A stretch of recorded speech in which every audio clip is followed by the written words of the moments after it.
नमस्कार दोस्तों, आज का वीडियो हर हिंदुस्तानी को देखना चाहिए क्योंकि मैं बात करने जा रहा हूं उस ट्रेंड की जो यूट्यूब और टीवी पर तेजी से फैल रहा है, जहां भगोड़े और विवादित नेताओं को पॉडकास्ट में बुलाकर, शो में बुलाकर उन्हें मासूम दिखाने की कोशिश की जाती है।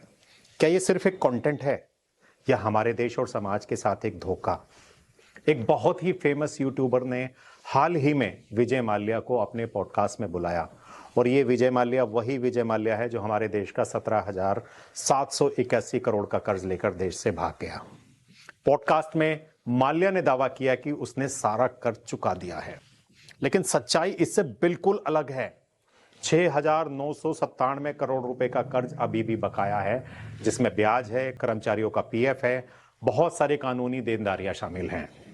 क्या यह दावा जनता को गुमराह करने की कोशिश नहीं है? अब बात सिर्फ पॉडकास्ट तक ही सीमित नहीं रही। उस यूट्यूबर को कपिल शर्मा शो में बुलाया गया और वहां उस इंटरव्यू को एक कमाल की उपलब्धि की तरह पेश किया गया और कपिल शर्मा ने कहा कि आपने तो वो इंटरव्यू कर दिखाया जो हमारे देश की बड़ी बड़ी एजेंसियां भी नहीं कर सकी, और पूरा सेट तालियों से गूंज उठा। लेकिन क्या किसी ने यह सोचा है कि यह इंटरव्यू किसके साथ था? एक भगोड़े के साथ, जो हमारे देश की भोली भाली जनता का खून पसीने की कमाई का पैसा लेकर भाग गया, जो आज भी देश का पैसा लौटाने से बच रहा है। ये एप्रिसिएशन नहीं बल्कि एक क्राइम का ग्लोरिफिकेशन है। एक और पोस्टकार्ड सामने आया जिसमें डीपी यादव को बुलाया गया, एक ऐसा नेता जिसका नाम महेंद्र सिंह भाटी मर्डर केस, शराब कारोबार और उनके बेटे विकास यादव के आपराधिक मामलों से जुड़ा हुआ है। पॉडकास्ट में उन्हें शेर हिंद, बेताज बादशाह जैसे उपनामों से नवाजा गया। उनकी जिंदगी को एक संघर्षपूर्ण यात्रा की तरह पेश किया गया और उसके अपराधों पर पूरी तरह से चुप्पी साध ली गई, सफाई दी गई। क्या पॉडकास्ट अब अपराधियों की छवि सुधारने का जरिया बन गया है? जब हम ऐसे लोगों को सिर्फ कंटेंट के नाम पर मंच देते हैं तो हम उनके अपराधों को सामान्य बना देते हैं। इसका मतलब कि उनके अपराध अपराध नहीं, वो एक सामान्य जिंदगी है। हम दर्शकों को यह संदेश देते हैं कि अगर आप पॉपुलर हैं तो आपके अपराध भी एंटरटेनमेंट बन सकते हैं। कपिल शर्मा शो बहुत बड़ा शो है, बहुत लोग देखते हैं उसे, करोड़ों लोग देखते हैं। इस जैसे मंच पर इस पॉडकास्ट की सराहना करना और डीपी यादव जैसे नेताओं को पॉडकास्ट में बुलाना एक बहुत ही गलत संदेश है। यह ना सिर्फ न्याय व्यवस्था का मजाक है बल्कि उन लाखों लोगों के संघर्ष का अपमान है जो ईमानदारी से जीते हैं और ईमानदारी के साथ अपने देश की रक्षा करते हैं।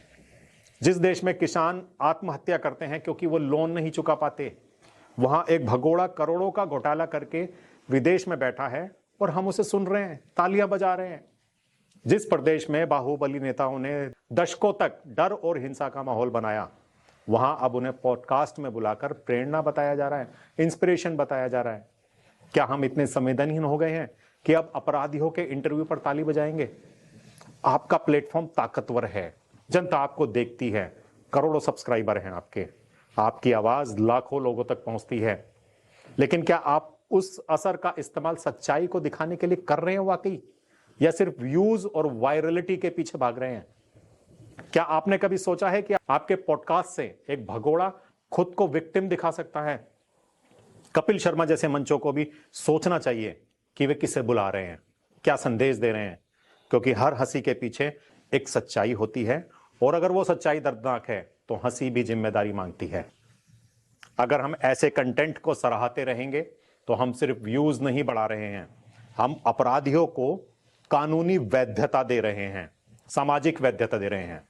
भगोड़ों और बाहुबलियों को मंच देना उनके पाप धोने का जरिया नहीं बनना चाहिए। ये एक राष्ट्र के प्रति अपमान है और अगर हम चुप रहे तो हम भी इस राजद्रोह में भागीदार हैं। कंटेंट बनाइए लेकिन जिम्मेदारी के साथ। व्यू चाहिए लेकिन सच्चाई की कीमत पर तो बिल्कुल भी नहीं।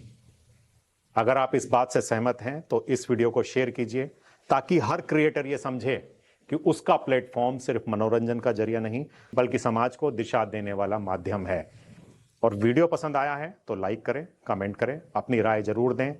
चैनल को सब्सक्राइब कर सकते हैं ताकि हम मिलकर सच्चाई की आवाज को और बुलंद कर सकें। और हाँ, अगली बार जब भी कोई पॉडकास्ट या शो देखें तो ये जरूर सोचें क्या ये सच्चाई है या सिर्फ वायरलिटी और व्यूज पाने के लिए एक शो बनाया गया है।